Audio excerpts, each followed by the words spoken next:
সরকারের কাছে যে জনগণের প্রত্যাশা ছিল, যত দিন যাচ্ছে, যত সময় যাচ্ছে, জনগণের যে আকাঙ্ক্ষা, জনগণের যে প্রত্যাশা, সেগুলো যেন আমরা আজকে ভুলণ্ডিত হচ্ছে, আমরা হারিয়ে বসছি। সরকার মনে হয় তাদের অগ্রাধিকার চিহ্নিত করতে ব্যর্থ হয়েছে। সরকারের সর্বোচ্চ অগ্রাধিকার হচ্ছে যত দ্রুততম সময়ের মধ্যে গণতন্ত্র ফিরিয়ে নিয়ে আসা। বাংলাদেশে গত 15 বছর 16 বছর মানুষ গণতন্ত্রহীন অবস্থায় ছিল।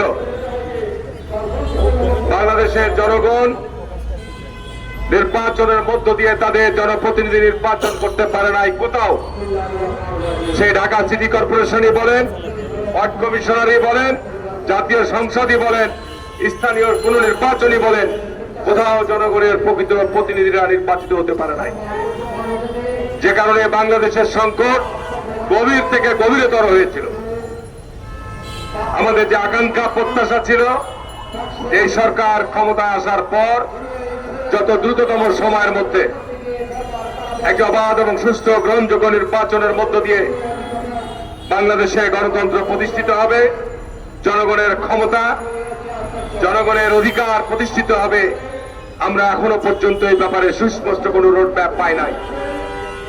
জনগণের অন্যতম সংকট, জনগণ বাঁচতে চায়, জনগণ পেটে ক্ষুধা, তারা অন্ন চায়, জনগণ তাদের অধিকার চায়।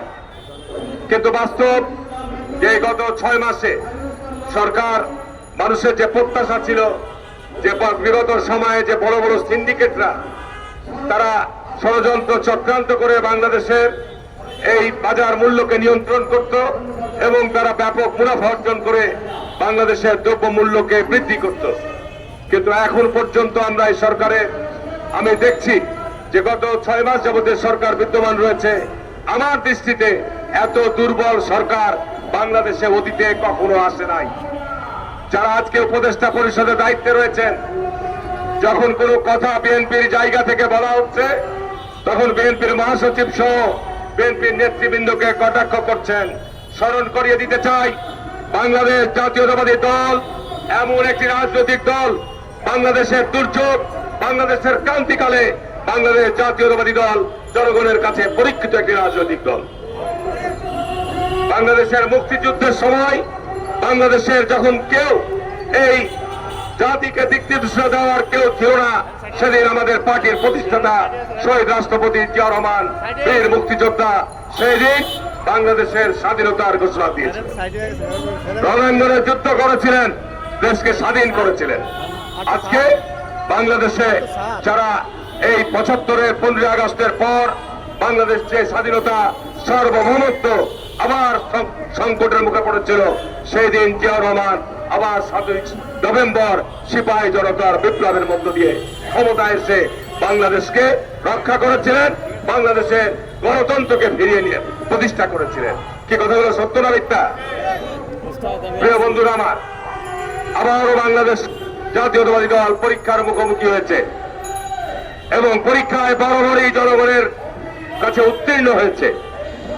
আজকে বাংলাদেশের গণতন্ত্রের সংকট বলি, দ্রব্যমূল্যের সংকট বলি, আইন শৃঙ্খলা সংকট বলি, যে সংকট বিদ্যমান রয়েছে, এটি বিগত 15 বছরের যে কর্তৃত্ববাদী শাসন, ফ্যাসিবাদী শাসন তাদের শ্রেষ্ঠ।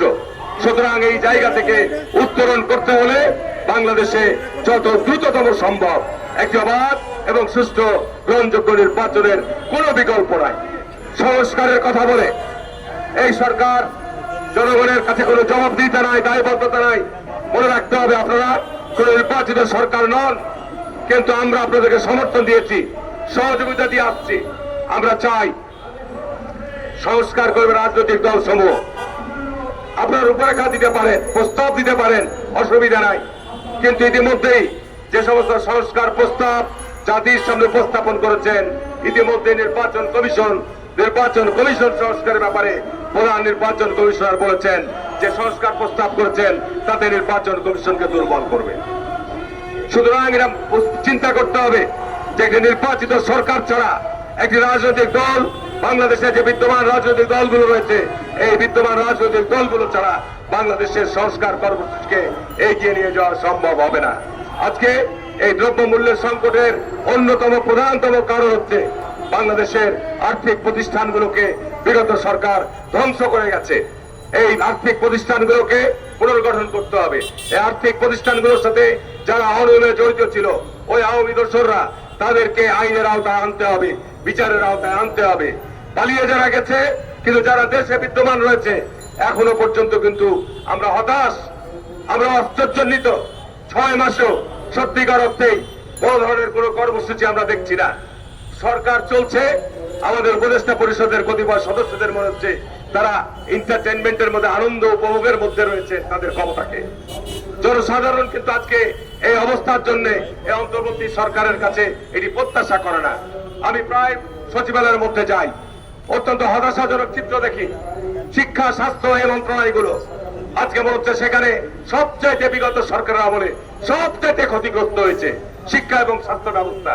সেখানে আজকে এই স্বাস্থ্য এবং শিক্ষা ব্যবস্থাগুলো আবার নতুন করে মনে হচ্ছে সেখানে ভূত চেপেছে। সেইখানে আজকে জাতীয়তাবাদী দলের কাছ থেকে পরামর্শ নেওয়া হচ্ছে কিনা আমি জানি না।